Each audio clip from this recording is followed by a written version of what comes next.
President Joe Biden, despite calling his agenda as anti-Trump, is extending his America First policies, especially in the world of commerce.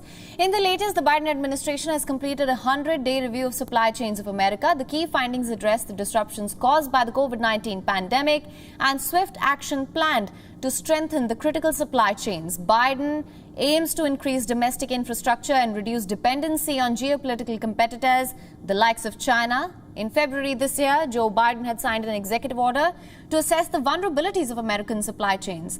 Now, after 100 days of review, the administration has announced the formation of a task force and a number of steps to bolster supply chains.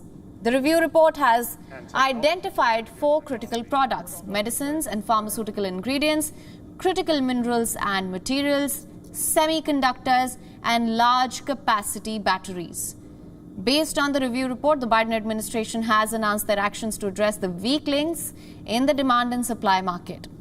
To support the domestic production of critical medicines, the Department of Health and Human Services will allot around $60 million to ramp up drug manufacturing. The next department will commit roughly around $17 billion to develop advanced battery supply in the country.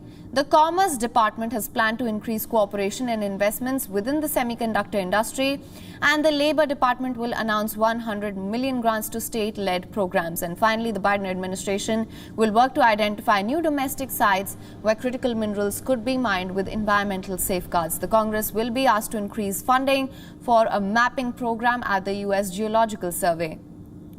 This will be a top focus of Biden's trip to Europe later this week. The White House aims to diversify supplies and make the U.S. more reliant on allies and less on geopolitical competitors. A long way to go in this fight. A lot of work to India help us. Thank you. And the hopeful